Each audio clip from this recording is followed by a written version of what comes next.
And now live. That was quick. Hey, welcome to episode 9 of Both Laugh, the Dying Scene Quarantine Chats. It is, I don't even know what day. It is day 77 of quarantine. I don't know what day of the week it is, though. We got Western Addiction. We got Jason Hall from Western Addiction, who should be joining us momentarily if I don't screw this up. Let's try this. Fingers crossed that this is going to work. I haven't screwed this part up yet. I've screwed the saving part up yet. Yo, Hey, how are hi. you? Good, good. How are you doing? Not too bad. I get nervous every time I do one of these live things about if it's actually going to take when the person requests. So I'm 9 Yeah. for 9. That's good. Do you need me on my headphones or can I take these off? No, I hear you just fine. Yeah, you shouldn't need them. All right, better, way better. Awesome. How you doing? I'm well. Pleasure to meet you. Yeah, good to meet you too. Thanks so much. Absolutely. Thanks for doing this. This is episode 9 of what we're calling Both Laugh, the Dying Scene Quarantine Chats, which I started really because can't go to shows, and the main part of our site has been down for 6 months, so we Uh, can't really post any I normally do like written interviews and stories and pretend I'm a writer. Uh, but so this has been a fun way to actually keep that part going. I don't have to write. I just pretend I'm a talk show host instead of a writer. nice game show host. I like it. Yeah, right. So thank you. This is episode 9, and you're the first guest, for lack of a better word, that I've never actually spoken to before. So this Ah, is cool. all right. I won't do anything crazy. Yeah, neither will I. If I Maybe. ask things that are too weird or whatever, I try not to. I try not to be like too boilerplate journalisty, but I also try not to dig very much, especially because it's live. But if I ask something weird, just tell me to move on. It's fine. I Nah, don't. I'll It's all do good. anything. I'll answer anything. Um, I guess first and foremost, congratulations on the new album. Oh, thank you. There, Thank you it so is. much. I find that as I get older, my musical tastes have kind of softened and grayed up with my beard. So it's nice to have something that kind of grabs you by the throat and pulls you back in and says, "Hey, remember what you used to love? This is still cool." Oh, that's so nice. That's so nice to hear. I think the older you get and the more music you listen to, you're naturally it's harder to find something new. So you dismiss more things, not because it's just because you've heard those things forever. So when you do grab someone, it's flattering. I'm pretty flattered. Thank you. That's that's part of the reason that we started doing this whole website 10 years ago. And part of the reason I got involved with it, I wasn't there right at the beginning, but I found that I wasn't listening to anything new. I kept listening to the same albums by the same bands that I loved forever, and which is fine, but it really kind of hems you in a little bit. Yeah. So it's been nice to know a little bit about a lot. Nice. Nice. Yeah. Some people don't. I listen to a ton of music all the time. But we were having this conversation in the band the other day, and our drummer, Chad, he was like, I think I have all the good records I need. And he's kind of right in a way, but you do close yourself off to hearing something new that's totally great. But I mean, there's enough to listen to for sure. Yeah, and there really is. And it's the market has become sort of saturated with music because it's easier in some aspects to put out music. Uh, so then it's tough to know where to actually be listening. So Yeah. that actually was really why we started the site when we did, is to kind of let people narrow down and say, okay, if you grew up liking Fat Records band, Epitaph bands, Lookout Records bands, here's like the new stuff. So we'll kind of filter it for you. Yeah. So Everybody needs good filters for sure. because it was really easy, I think, when we were growing up. Like if you liked a Fat Records band, you could kind of dig through the Fat Records catalog, and you'd probably like most of what they released. Epitaph was the same way. Lookout was the same way. Tang was that way. I live in Boston, so it's that kind of deal. But that's so difficult to do nowadays. It is difficult, but there are labels that you kind of have expected to know it.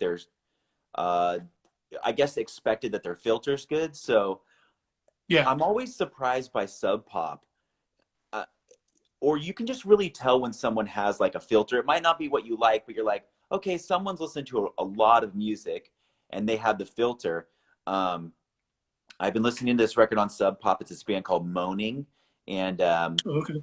uh, our pal Alex Newport, who produced our first record, he produced that record, and I checked it out just because it was his. But when I was listening to it, I feel like they're a newer-ish band, but there's just something about it that's really good that got through the filter of Sub Pop. Um, there's some black metal labels in the Bay Area too. There's this one label I really like called Sentient Ruin, and I will listen to every single thing they put out. I'll at least give it a shot. And then, of course, there's some things I don't love, but you come to trust these filters. So yeah, that's why we need people like yourself.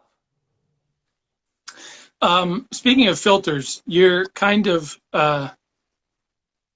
obviously on Fat Records, right? And Yes. so, well, to really start at the beginning, um, if you're of a certain age, like you said, and you grew up in the scene, Fat Records was one of those sort of pillars of the scene. So even though you worked for them for a long time and you know those guys forever, when they first told you they were going to put out that first album, that's got to be kind of like a benchmark moment for you, isn't it? Like the Fat Records, this label that I've been listening to forever, is going to put out my stuff. Yeah, I mean, I will say it was completely surprising and pretty flattering as well. Um, I've said this before in interviews, and I don't think people believe me, and they think I'm, I don't know, being a jerk, whatever. But when we made the demo, I never thought for 1 second that Fat would put it out. And I'm being completely honest and completely earnest. We just made this thing, and I thought, in my mind, I thought the coolest thing you could do in life at that moment in my life was to put out a 7-inch record.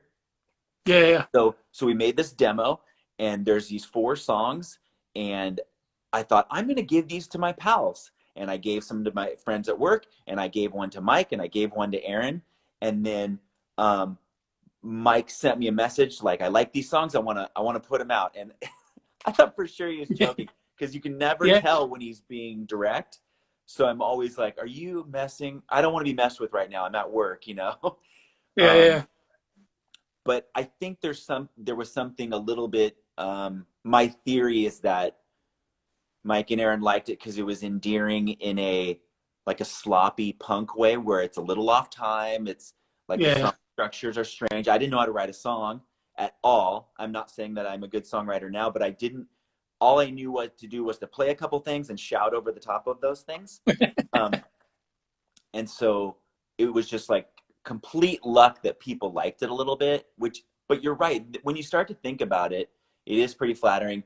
And the feeling never goes away of putting out a record and then having your band buddies text you like, no way, I like this rips. That still to this day is so exciting. And I do it all the time to bands, even if I don't know the band. I'm like, listen, Yeah. you put out this record, you don't know me, this rips. You should just know, thank you for making these songs. Yeah. Yeah, and even still, is it like, I mean, you've been doing the Western Addiction thing for a long time now. Is it still that way when you get those messages? Like having Darius Absolutely. from the Utters on your album, that's pretty awesome. Even if you've known him for years, that's pretty awesome. It's so awesome. And this happens at practice too, or when we're like going through a song for the first time. I kind of step outside my body and I just watch my dudes, my men, they're playing this song, and I'm like, this is happening. I can't believe this is happening. And it sounds ridiculous, but it is true. And then when Darius was in the studio with us playing viola, and we're just like Yeah, standing back there watching him, like, I can't believe this is happening. And it's so cool and so exciting. There's a couple of exciting moments, and I never get tired of that. Or when you get a message from a friend that is really good, that's a real super great musician that's been doing it forever. They're like, I love these songs, Jay, they rip. And I feel like I could cry. I'm like, thanks, man. I was gonna say, like, if you're a band that doesn't make their living on the road, that doesn't make their living playing 250 days a year, not that anybody's going to this year, but that doesn't make their living in music, is it those sort of things that kind of pump you up and keep you going to keep doing it? You're not relying on it as a source of income, so you get that sort of satisfaction from other things. Yeah, I mean, there's like a sense of purity to doing it because, I mean, you've known bands. I think I'm like a pretty logical, sensible person, maybe even, uptight in real life.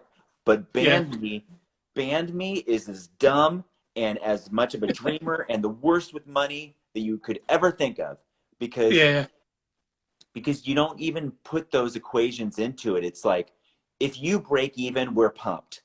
And if I was in a band where it required money for my kids to eat, I might make some compromises. So it is kind of pure. There's no one making me do my job, be a parent, and then from 9 to midnight, everybody when everybody's sleeping, work on a band. It's just yeah, you gotta like it because you eat garbage along the way, and you gotta be cool yeah. with that to get the tiny bit of glory. Right. You took a lot less time to make this one than the Yeah. last one. There's no Yes, other 12-year gap in between albums or whatever it was. that's bad. Were Yeah. these songs that I've read a little bit in interviews about have a couple of songs that you might have had on deck from before that weren't there or didn't fit or whatever, but did all of this stuff come much more recently, or are these kind of holdovers and reworks from old ideas? Or No, most of it's all fresh, all new. There was we had we there was a couple songs left over from Tremulous, our previous record, and we did not put them on the record because they weren't decent to us. They were just we just literally could not finish in time, yeah, and so we um, we re-sang over some of those. But it's all fresh, it's all new. I I kind of I've learned more about songwriting in the sense that, like, I don't know if I'm better at it, but I've learned more of the things you need to do to try to get to the songs and get to the melodies. And that is always something I've even found myself doing it a little bit during this downtime, which I'm like, no, I should not be doing this. This is like record promotion time. Don't yeah, screw around, promote the record. But yeah. I can't help it. Like, I want to make songs and I got new riffs um, but yeah, this time I had a little bit more like, yeah, I want to do this. Let's make it happen way faster. Um, and so I usually come in with everything pretty much done, but the guys help shape it a lot. And they're like a big part of giving it like flavor and style and cadence and yeah. But I come with all the ideas. Yeah, I feel like songwriting, the art of songwriting, if you want to use that terminology, is a thing that sort of gets overlooked in the punk rock hardcore scene. Like, if you got a beard and a flannel and acoustic guitar, people will ask you about songwriting. But if Yeah, you're in a I got hardcore band, those. you're in a well. So I'll ask you, since you're wearing a beard and a flannel, All I'll ask you right. about songwriting. But what is your not to get into like the boilerplate, what comes first, the music or the lyrics, but what's your process when you're writing songs? I'll Do you tell you have everything. I I ask my other band friends this all the time because if you don't break your patterns, then you don't get to new stuff. So I'll tell you how it was before Frail Bray, our new record, and then I'll tell you yeah, how it was after. So before, it's always like play guitar, play guitar, play guitar, get all these riffs, get all these cool parts. I save all these parts. I also catalog all these words. Um, I have a weird job. I'm a namer. I name like products and services. So I do yeah, get I to see wanted a to lot talk of. about that, but we'll Okay, we'll table that for after we'll because that's talk about that. fascinating to me. It's so weird. But I do get to see a lot of cool words and phrases. And whenever we go on a little trip with the band too, I bring a book. And I don't believe that I don't believe in the creative flash, like the touch on the shoulder of God. I believe in like slugging it through. At least it doesn't work for me. I have to really work at it. So I kind of I I hold all these things and I keep them together. And then so you have all these riffs and you have all these words and there's these ideas floating around and then suddenly they just go like this if you do it enough. Okay, so that's how Tremulous and everything moving backward was made. And then I kind of bark over the top of it because I'm like, I can't really sing, but I can scream in key, kind of in Yeah, key. Um, yeah, but this time I try to do it differently. And I think in the past a lot I had all these awesome verses. So like I don't know if you like Poison Idea, but Poison Idea has the yeah, best yeah, yeah, verses. And then when it gets to the chorus, it's like, it's pretty good. I like it. But they have some Yeah. ripping verses. And I always had what I feel are ripping verses. And then when I get to the chorus, I'm like, damn it, what the hell's going to go here, you know?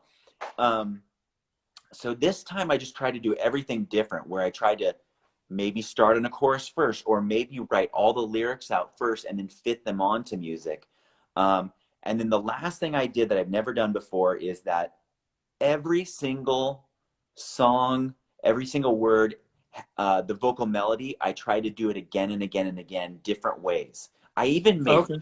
charts, and the dudes would laugh, like Chad would laugh, but Yeah.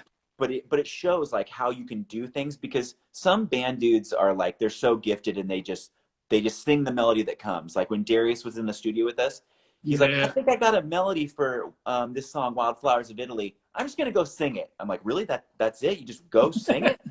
What a Right. freak. Um, Right. I can't do that. I mean, I can do that, but I don't know if it's the best you can get. And then the natural human inclination is to find an idea and then stop. But if you press yourself past that the second or third time, you're like, oh, I probably wouldn't have got there, but I force myself to do it. So that's what I do. And if you're not good at writing vocal melodies, like I'm not so great at it, if you're a guitar player, and I'll tell you another story about this right after. If you have all the notes sitting in front of you on the fretboard, you know what I mean? So Yeah. you play a note, that's a vocal melody. Me talking to you right now, I have a cadence to my voice. That is a vocal melody. And so if you don't know what to do, you're like, okay, I just play these notes within the chord you're holding down, and you actually like getting to some things that you wouldn't normally get to. Like, I don't sing this way, because most Yeah. bands, they play the chord and then they sing the root note. They're like, Yeah. G, they sing a G, but there's all these other notes. Sorry, this is probably so boring. There's all these other No, I'm notes fascinated by this shit. that represent notes that aren't just the root G. So if you start singing on the pinky note and then you go to the middle finger note and then you go to the ring finger note, Yeah. Yeah. you got a new melody. Right. And I sort of also realized this one time, where my little niece, she likes that movie Sound of Music. Have you ever seen it? Yeah. Yeah. You A know when long time ago. Yeah, so when Julie Andrews is like explaining to the kids how a song was made, like my niece is watching it and I was like, "Whoa, man, what did that lady just say?" And I go, "I think she just said how to make a song," which is total Yeah. duh for anyone that knows music, but I'm kind of like a blockhead, so I don't know. But it's right. It's like there are all these notes you put together, and if you are tedious enough and weird enough to put all these combinations together, you will get to new melodies. And so I did that for every single song. And then that's how I think I got to a little bit better melodies. And my bandmates are good at melodies. But I was also listening to this podcast with Bob Rock, you know, the Metallica Bob Rock. Yeah. Yeah. And Yeah. he said he was producing Van Morrison. And one of the dudes that Van Morrison played, he got all his vocal melodies by playing it out like on a saxophone first. And then they would sing to that. And so, I don't know, it just unlocks. What I want to do is I want to unlock all these dimensions that Yeah. I Yeah. would normally, my body is not talented enough to get to those dimensions. Right. So it just does it, you know? And that's how I make songs now. And then we're also really good about, our songs can't be bloated. I'm not there to play a 7-minute song for myself. Like, you know, when you go Yeah. see a band and they're playing this really long song, I'm like, dude, that's for band practice. Just Right. keep it high and tight. And I just think about myself standing in the crowd. Do I want to see a 9-minute song where you're like noodling, or do I want to see you go nuts for 2 minutes and 15 seconds, you know? Right. Right. So Well, yeah, especially if you're playing a 30-minute or a 45-minute set, you don't yeah. want to have. It's not going to be a 9-minute song. Nobody's got time for that. Nobody's got time. The guys in the band are always like 30 minutes or less. Remember Yeah. that. Even if they give us an hour, we play 30 minutes and we play as hard as we can and go as crazy as we can. And I love that when I'm seeing a band live, unless it's like you're seeing Bruce Springsteen or something and you paid $1 million. But Yeah. Yeah. so But yeah, if you come that's out of a Bruce Springsteen show with an under 3-hour show, you yeah. didn't get your money's worth. He does that. Did you Sorry, study music? I did. Music theory? What? No, Did you nothing. study music theory? No. No, I don't read music. My little daughter plays violin, and I can just show her a piece of paper with notes on it. She's like, let me see that thing. Bam, bam, bam, bam, bam. I'm like, how do you do that? I'm Yeah. all, I'm all feel and all caveman and all kind of like rock up a mountain. Um, I and that's why I really depend on my guys, the guys in the Yeah. band, because they are musicians and they do hear things with in music scales and time, and I don't. I think of idea, and then I try my best to show them that idea so they go, oh, okay, I understand this thing. Because sometimes I'll like bring riffs and they're like, dude, this is not even in the right time. And I was like, I know, you put it in the right time. Let's do it. And they Yeah. do. Yeah. Right. They're so good that I can show them anything. And sometimes they're like, can you just go out of the room right now so we can figure this out? But yeah, I don't have any music theory. I only like music and listen to a lot of music, and I play a little guitar. Because the idea of trying to pick apart melodies and trying to sing off the root note, I mean, that's some inside baseball stuff for most punk rock songwriters, for lack of a better phrase. And I don't mean to boil what you are down to as a punk rock songwriter, but you know what I mean? Like that's some inside baseball stuff. That's It not is. just home runs and RBIs. It's inside, but it's like a good song is a good song is a good song. Whether it's George Jones or Weird Al or Yeah. you know what I mean? Or some folk song where it's like, okay, you have this song structure. It's like this long, right? And it's like intro, verse, chorus, verse, bridge, chorus, out, and then you just shuffle that around a million times, all right? And then all Right. songs should do this. Do you know what I mean? Like, Right. I don't know if you've listened to the Dwarves ever, but Yeah. um, Yeah. and I know their song content is, kind of too much for some people. But if you listen to what Blag does, the songs always go just like this. Like he's a master of vocal melody, a master of pop, and a master of the incline, the Yeah. crescendo. Um, Right. and the more you make songs, you're like, oh, well, I sang it this time the first time. I should do it this time the second time. I should probably put a second guitar line under the second verse, because it's all about boring people as less as you can. Do you know what I mean? It's like, I heard that part, dude. What do you got on this next one? I heard that. What are you doing? It's like, I'm constantly trying to not bore people, even when we play live too, because you see their face like, and that's when I got to try something, but it is inside baseball. But I honestly wish I didn't know this stuff and my body could just like sing wonderful things. Yeah. Yeah. And I often wonder if some of that is innate with people or if it comes from just years and years and years of practice. And to talk about Darius, I feel like he's a guy, maybe because he's been playing violin since he could walk, but he has that ability to find different melodies and to find other melodies from like other parts of the world and sort of incorporate them into a 3-minute pop punk song. You know what I mean? Yeah. Yeah. And I'm And not I don't everybody know if that that's innate or it, it probably is a little bit like the really good singers. They just got it. There's yeah. just some people that have to work at stuff. It's like, I don't know. Bands need all kinds of people. And some people have to work at it. Some people don't have to work as much. And I'm always envious of the people that just got it. I'm just like, I Yeah. cannot believe it. Like makes me cry a little bit inside. But I'm okay with trying. Like I'll try as hard as I can. And sometimes I think it's always like, have you heard of imposter syndrome, where all people Oh, think they have it?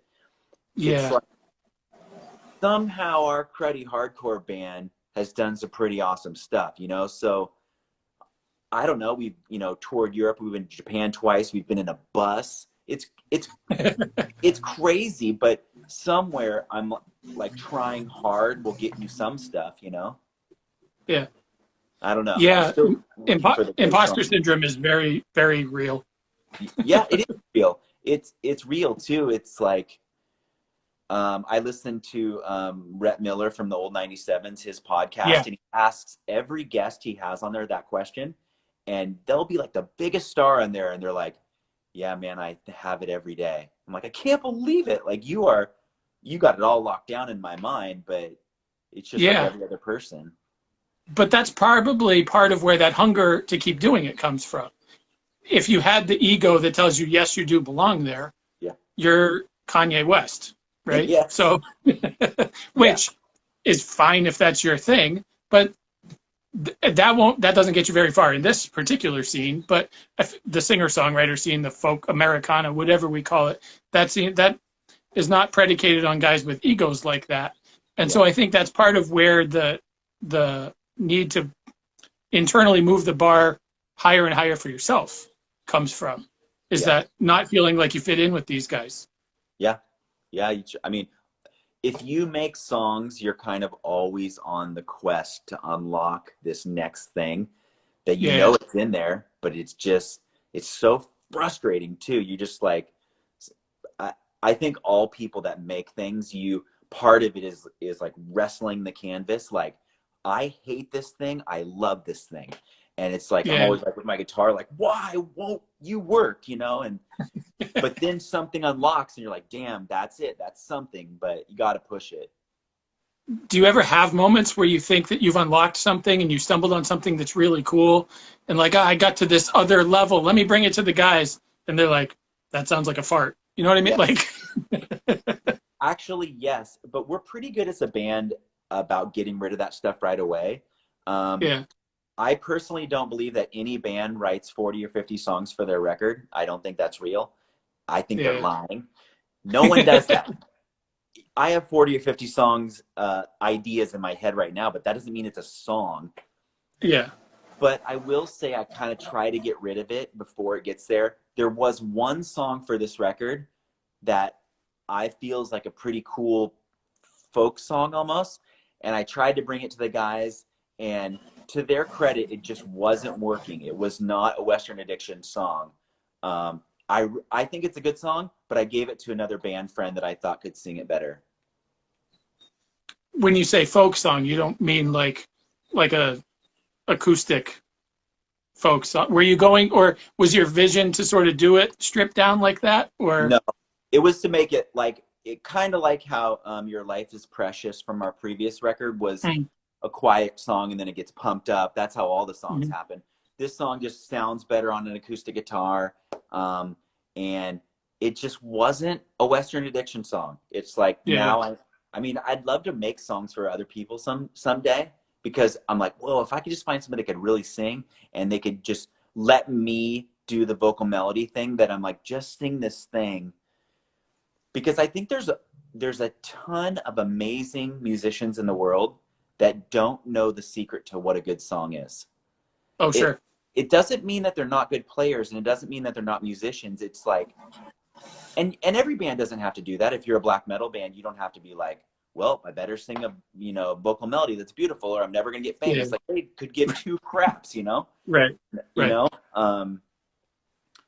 But it's almost like the secret that's hidden in plain sight that not a lot of people can do. But if you can do it, I kind of look in music too, where it's like there's these bands that never stop, and they're big but not super famous because they've chosen not to be famous, whether it's like Connor Oberst or Bell and yeah, Sebastian or um, or the old 97s or something like that. It's like yeah, they can all do it. And you know what they can do? They can live off music. They can come to my town and play a 2,000 seater any month they want, because they have this secret that's hiding in plain sight. yeah, yeah.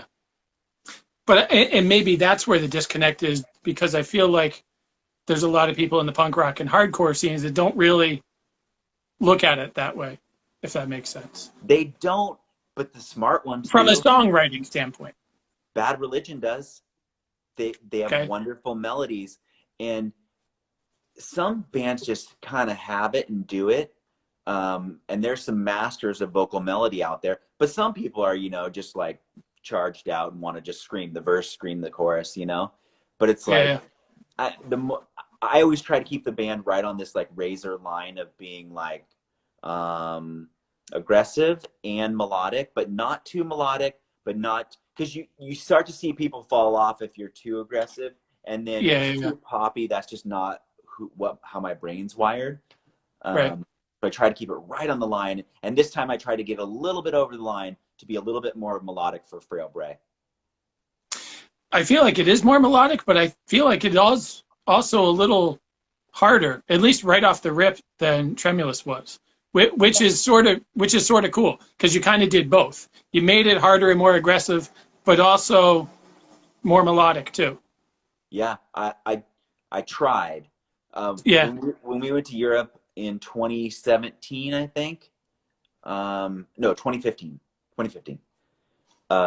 Whenever you play Germany, they tell you exactly the truth right to your face. yeah, And so they're like, "You guys are okay, but you need more melody." And like 20 people told me that, and I was like, yeah, I kind of see what you're saying. It's like, I mean, I like the Clash because they're both, a punk band, and they're, completely melodic and right. great melodies. Yeah. I'm pretty friendly with Dave Hawes, and he talks all the time about the Germans and how just brutal they are. And Yeah. he plays big shows and he plays beautiful shows over there. And still, you'll get a lot of kids come out to the show and they'll talk to you afterwards about, you were much better last time you were here. Yeah. It's like, Yeah. And Dave's a good singer too. I've actually heard, I asked a question to someone one time, like, who can hit the notes every time in the studio? And somebody's like, Dave Haas. And I started thinking about him, like, yeah, there's a couple of people like Greg Graffin yeah, always hits the notes. He's never off key. And there's a couple of people that can do it. And Dave's one of them. I just listened to this really good podcast with Dave too. Um, the lead singer syndrome. Was yeah, that one? yeah, Yeah, I've known Dave for a long time, and it was really good. I texted him like, dude, you did a good job. You sounded humble and yeah, real, and I don't know, it was a good. I recommend people listening to it, even if you don't love his music. He just sounded like a wise person that's been through the music industry. yeah. Yeah, I've talked to him probably more than anybody in the context of Dying Scene and elsewhere. We've become pretty friendly, but uh, so I always listen to his interviews with other people because I've done them before.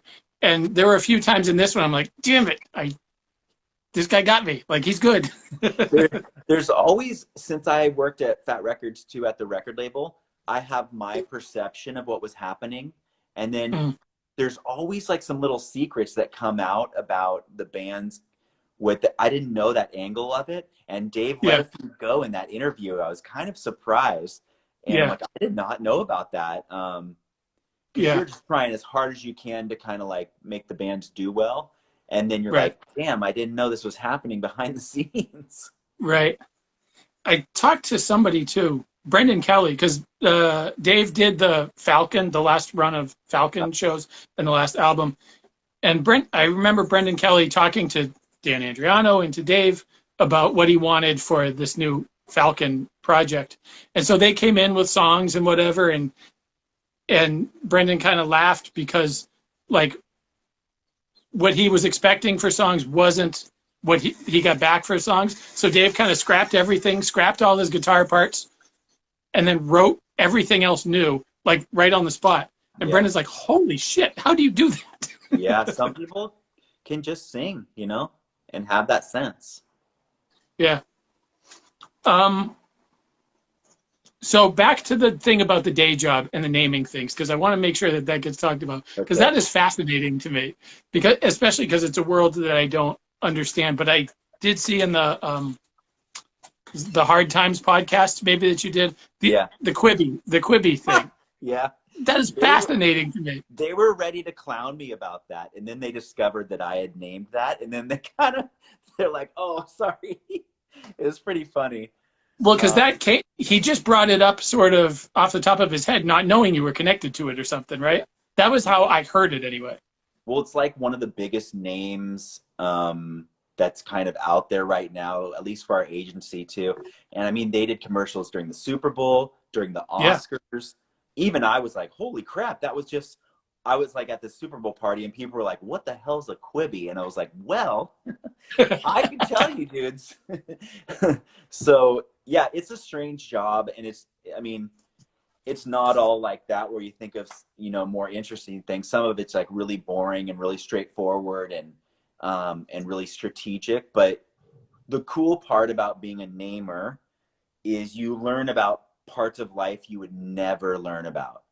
So, I don't know. I've learned about onions and chocolate bars, and I even actually on our last record, this song called "The Rockery" is Yeah. about this trip I took to St. Jude Children's Hospital. It's in Memphis. It's like the most beautiful Yeah. hospital I've ever seen, I've but been by it. Yeah. it is crazy. Um, and and so like I've gotten to go on these weird trips. On that trip too, after, you know, you see all these little kids and they're struggling with cancer and they're fighting through it. I'm like, damn, you know, that's tough. I'm not Yeah. tough. I should stop complaining. Like I'm watching these little people make it through. And so I saw that. It was pretty powerful. And then I got to go to Sun Studio where Johnny Cash recorded. I kind of Yeah. like looked in there, like cried a little bit, like breathed in a couple ghosts and like Yeah. left. Like I had to go, but it was pretty awesome. But yeah, you just get to learn about these weird aspects of life that you're like, why do I know about this? The fact that Sun Studios too is the size of like a closet Yeah, basically blew my mind. me Like you too. just stand in the room and the control room's right there and that's it, and the Yeah, microphone's still there. Like it's yeah. fascinating. I was like, huh, this is it. Yeah. This is where all the magic happened. This is Elvis's place, huh? Yeah. Right. Yeah. You released Frail Bray. When's the official date? May May 15th? 15th. Something Yeah. like that. So Yeah. right in the middle of month 2 of a pandemic. Was there Yes. any thought given to pulling it or holding it for a while, or once it's out, like once the date was the date, that's it? We tried. We tried to pull it. And our label, they're good about it. They even asked for us. But once the way it fell, though, was like it was just too far in the system that you have to pay money to get it out of the system. Oh, And okay. so we're kind of stuck and we're not big enough to go, yeah, let's pull it out of the system. I mean, it's hard to put out a record right now too because you feel guilty or shameful because it is not important with what's happening in the world. Um, like my sister-in-law is a nurse, and I'm just like, Yeah, oh man, well, I made a rock and roll record, like, um, right. but there were bands that had it worse than us. I feel like like Pears and Bomb Pops, I feel bad for them. They tour a lot. They're like, you know, road dogs, and theirs landed at an even more difficult spot than ours, and so I feel bad for them. The one thing that it's given me some time to do is like, I'm sure you know bands or anyone listening's been in a band. Part of being in a band is playing and screaming and jumping around, but there's a lot of boring admin work. It's like Right. so much, and I I don't mind it. I actually kind of like it. I enjoy it. And my guys don't enjoy it, so it's totally fine. Like if they show up and they rip, that's great. They have song ideas.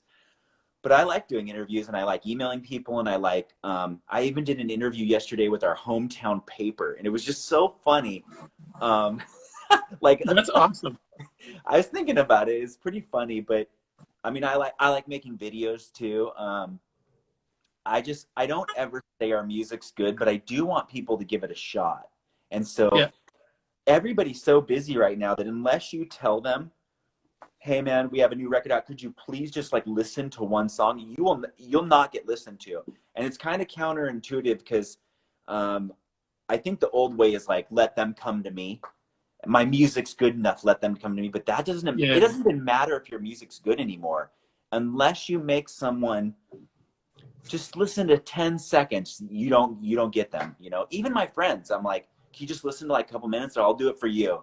And they're like, I like it. I wouldn't have checked this out. And I'm like, you should have checked it Yeah. out. We're Right. friends. Right. Yeah.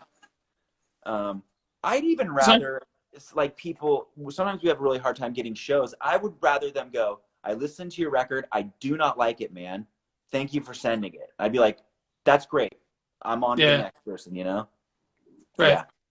I feel like this is a good. I mean, I know that people have it much worse than people trying to release an album in the middle of the pandemic, but so many people are home and so many people are looking for something, anything Yeah. to sort of satiate them, or maybe satiate's a bad word, or even people like your sister-in-law's a nurse. I work in healthcare at a detox myself. So people are looking for an outlet. You know what I mean? Like you have the stress of being a first responder. Let me go home and shut that off and listen to new music. You know, you Yeah. could go back to the old records. Like I could listen to a 20-year-old Lagwagon record again, and it would sound cool. But like I like that people decided not to pull some of their albums when they made those decisions because we do need an outlet that way. You know what I mean? Yeah. Yeah, it's weird. We kind of had this conversation too about whether it was a good idea or a bad idea. And it's funny, like music is, I don't know if it's being ignored, but people are like a little distracted, rightfully so. But visual, like media and watching movies, man, that is like people are locked in. They are watching all these new shows and they're excited to see new things. Um, and we had this discussion, like I hope that people will be like, oh, I want to listen to some new music. I mean, I know I personally do. Yeah. One thing about the guys in the band, we listen to a lot of music, like all of us, like constantly. So we were pumped, but I don't know, it was a concern, you know? How old are your kids, and do they listen to your music, or how do they listen to music? Because my 12-year-old daughter's sitting right next to me, and she like the. I think back to I'm 40, so I think back to being 12 and the things that I learned about, and the way I learned about music when I was 12, and the stuff that I got into, and it is just like it's laughable now to think that music could go the same way that it used to. Are you trying to force your way? This is my daughter's forcing her. Hey, hi, how are you doing? All right, cool dad. I tried.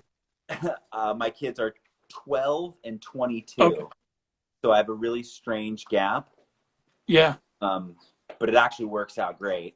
And um, the it is funny how people, like my older daughter, she kind of got music like we got music, you know, just Yeah. even buying records and hearing it on TV. But my younger daughter, all of it comes through TikTok, and I was there's just even, having that conversation. Yeah. yeah, so there's even like really old songs, like you know that song that goes nobody gonna break in my stride, nobody Yeah. gonna Yeah. Yeah. slow. So it's a really old Culture song. Club. Yeah. Yeah. And my little daughter's like, oh, I know that one. I'm like, how Yeah. do you know that song? She's like, oh, it's a TikTok song. And there's Yeah. these certain songs that are big. But so I have a theory about music. I don't force my music on my kids. We do play music in the house from 7 a.m. to 11 p.m. every single night. But I have a theory that I only give my kids a little bit so they can go, I've heard this, I know this, I'm going to like my stuff. And I never make fun of their music either because I don't think that's right. Because music's for Yeah. everybody. It's not for me to say, like, that's not cool, that's not good. Because you can imagine, like, you know, somebody making fun of Mozart, like, oh no, you got to go back to this guy. You know, it's like Sure. every generation has that. In the same way, I like bands, and I'm sure the people in the 70s were like, nah, that's garbage. But that's not the way, it shouldn't be like that, even if it is a copy of something else. So I just give them a little bit, and I'll give you an example. So my daughter, she is a fashion model, and she went to this runway show in New York, and there's all these hip people, and one of the dudes there had a Black Breath shirt on. Do you know that band? They're from I don't. Seattle. They're like No. they're a metal band from Seattle. I think they're from Seattle. You should check out they have this EP called Razor to Oblivion. It just rips.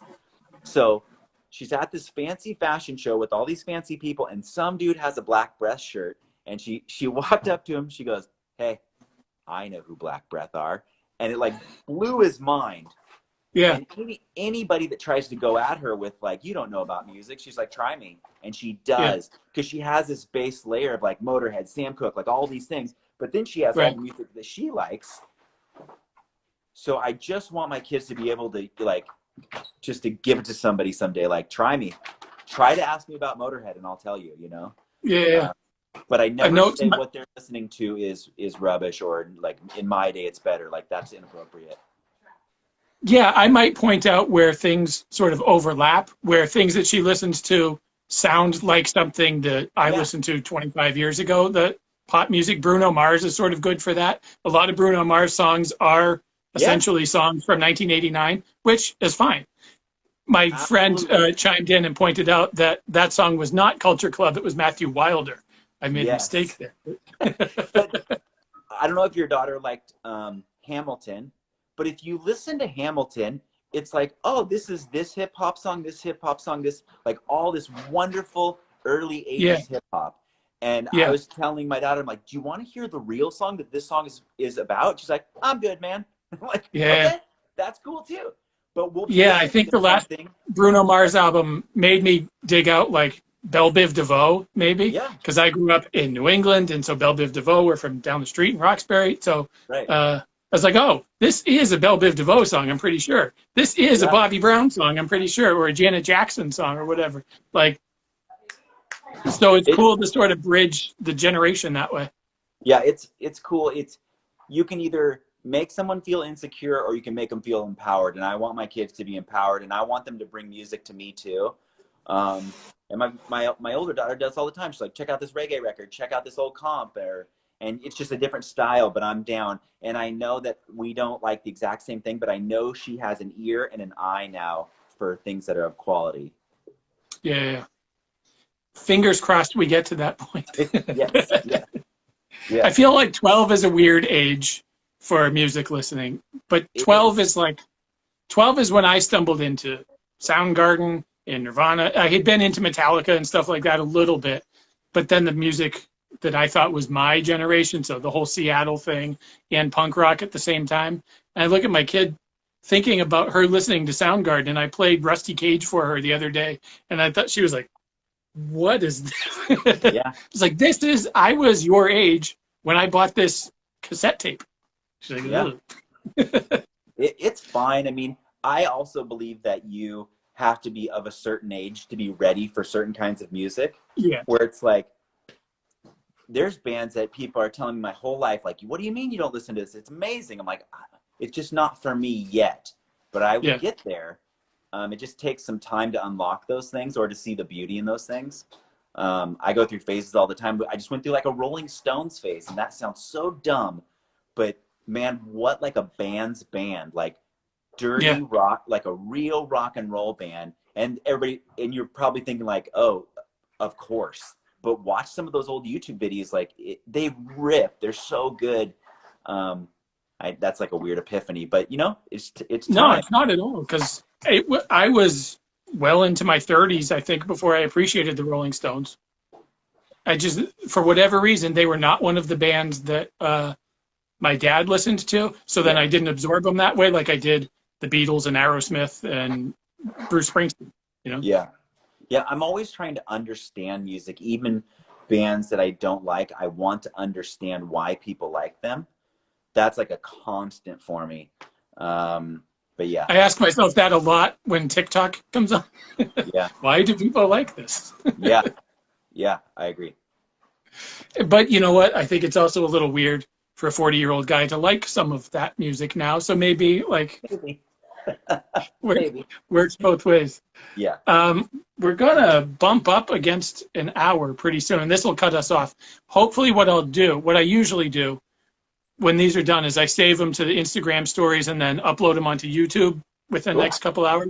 Except Awesome. that I had Miguel from Teenage Bottle Rocket on Tuesday, and I totally fat fingered the save button, deleted it, never to be seen again.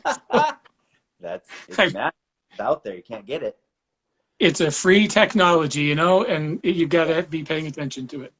Um, I do. One of the things that I appreciate about Western Addiction is I like to think that I'm a well-read, smart guy. I grew up listening to Bad Religion, and I feel like you have some sort of base knowledge level if you understood Bad Religion. But I feel like Western Addiction is one of the few bands now that when I hear stuff, I got to go to the Google to figure out what. I You're, like that, and not many bands do that. Is I that a cheat a little. I'm not smart like those guys. I cheat a little and put some, $5 words in there. But I'm trying to be better about that actually, because when I watch the people in the front row, like some of the kids, they're saying all sorts of crazy stuff. rightfully so. Right. I don't know. I just like interesting lyrics. Like lyrics Oh, will so ruin do I. a song outright for me if they're not. If you didn't give it some thought or some energy, I don't want. I have a hard time with it. Yeah, you clearly don't phone it in when you're writing a Western Addiction song from the lyrical standpoint. You know what I mean? Like, Thank you got to you. do some work. Thank And you. I appreciate that. And I'm still probably looking up a lot of the references because I take the notes and I make little notes like on the Google Doc that comes along with the album sometimes. I Yeah, go, oh, got to look that up. Got to look that up. it's cool. I like doing that too. I did that for Bad Religion, and Yeah. even like the Decemberists have some funny words in their songs. I'm Oh, like, sure. I don't know what that word is. That's kind of cool, you know? Like I want to think about it. Yeah. The three white jaguars under the T.S. Eliot reference there. I Yes. was like, oh, that one I know. Ah, that's good. I didn't know it. Even when I read T.S. Eliot, it's like it's I mean, I'm not very well read, even though I do have like a couple of people I'm fans of. My wife is really well read, but I don't even know what T.S. Eliot is saying all the time. I just know I like it. And I think I feel that way about art too, where people are like, oh, you must know a lot about art. I'm like, not really. Yeah. I just like it. I'm a fan. And if you ever go to those art shows, I know people are really nervous about going, but it's just a bunch of weirdos with like white glasses. You know, they're doing the same thing as you. You should Yeah. never Yeah. be afraid to like something or be. I like art because it's beautiful and colorful, and I'm not afraid to say it. It's so funny when people are describing a painting and they're like, can you see that the artist, this represents this and this and this? I'm like, I don't know, man. That guy might have liked blue that day. You know what I mean? Yeah. Right. Like, that's Exactly. it. Right. So, Well, I think why I like when that T.S. Eliot reference is he got asked about that a lot.